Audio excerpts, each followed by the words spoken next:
Salut! J'ai eu une pensée que je voulais partager avec vous pendant mon cours de littérature. Mon professeur nous a montré une citation qui venait d'un livre de Serge André dans Que veut une femme. C'est une citation qui parle d'un potier et d'un artiste. Vous me voyez venir, je suis pas mal sûre. Fait que c'est pour ça qu'avec mes yeux du matin, j'ai décidé de vous partager cette belle métaphore qui m'a beaucoup parlé ce matin. Donc, j'y vais, je vous la lis. Le potier tourne autour du vide qu'il creuse en son centre, comme l'architecte élève ses murs autour de volumes vides. Ce que crée l'artiste est peut-être moins la paroi qu'il nous offre en trompe-l'œil que le vide qu'elle sculpte. Donc, si vous avez bien compris, je vais mettre la citation en bas. En gros, ce que ça dit, c'est que le potier va fabriquer le vase, mais il va aussi créer un vide à l'intérieur. Puis ce vide-là, ben c'est comme Dieu quand il nous a fabriqués, tu sais.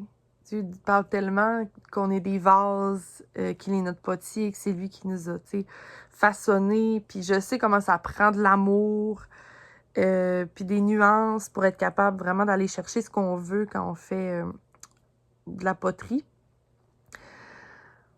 Donc, ce vide-là qui a été creusé, c'est pas simplement un vide. C'est un vide qui a une utilité. Puis ça m'a fait penser aussi au premier miracle que Jésus a fait. Quand il est allé au mariage puis qu'il a changé l'eau en vin, il a demandé aux gens de les remplir, ces grands vases-là de poterie, Je sais que c'est pas comme ça que ça s'appelle, mais c'est pas grave. Vous comprenez ce que je veux dire. Il a demandé aux gens d'aller les remplir d'eau. Puis ensuite, en ayant les vases remplis d'eau, il a pu transformer ça en miracle. Il a pu faire du vin, un bon vin avec ça. Puis, ça me rappelle à quel point, non seulement Dieu nous a créés parfaitement, mais il a créé ce vide en dedans de nous pour qu'on ait besoin d'aller à la source, qu'on ait besoin de se remplir. Puis, cette eau-là, c'est son esprit. Puis, comment on se remplit de son esprit? C'est en ayant une relation avec lui. Fait qu'il nous a volontairement créés avec un vide pour qu'on ait besoin de le remplir par une relation avec lui.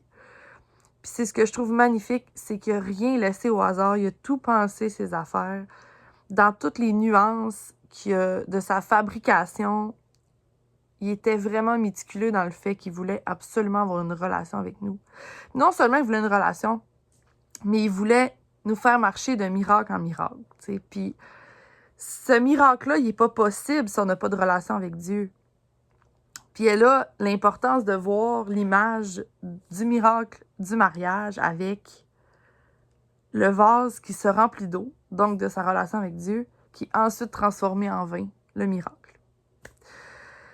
Donc pour moi, c'est vraiment significatif parce que ça nous démontre à quel point on a besoin de Jésus, puis qu'à quel point que si on court après des miracles, il n'y a pas ailleurs qu'avec son esprit qu'on va pouvoir atteindre ce but-là. On aura beau prier, ça prend une relation avec lui, ça prend une communion, il faut lui parler, c'est notre ami, c'est notre consolateur, il a créé ce vide-là parce qu'il veut le remplir. C'est pas un vide qu'il a créé pour nous laisser comme ça dans la souffrance, c'est non, c'est salut, je suis là, tu sais. Remplis-toi de moi, tout va bien aller. C'est vraiment ça que ça veut dire. Fait que c'est ça, je voulais vous partager ça parce que je trouvais l'image magnifique. Je sais comment Dieu est puissant, puis comment il est dans les détails. Donc, je le laisse être à l'œuvre dans ma vie. Hey, j'ai de la misère à le dire, celle-là. Mais j'espère aussi que vous faites la même chose de votre côté parce que comment on peut voir des miracles dans notre vie si on ne laisse pas accès à Dieu? T'sais, si on se met un couvercle sur notre vase puis qu'on ne laisse pas son esprit venir nous remplir, qu'on ne laisse pas son eau couler à l'intérieur de nous, puis qu'on ne laisse pas cette relation-là se créer, ben on va rester un vase vide pour toujours. Puis ça, c'est notre choix. C'est pas... Tu sais, lui, il nous a donné le choix. C'est d'ailleurs ça, la grande question de l'humanité. Pourquoi il y a de la souffrance si Dieu existe? C'est parce que c'est le choix de l'homme de rester dans la souffrance. C'est à nous de s'ouvrir puis d'accueillir cette rivière-là de bénédiction que Dieu va nous offrir. Puis c'est ça. Donc, je vous encourage vraiment à le faire. Pour ceux qui ne connaissent pas Dieu, vous avez 1 million de questions, ben, je suis ouverte. Écrivez-moi, ça va me faire plaisir de raconter mon histoire, puis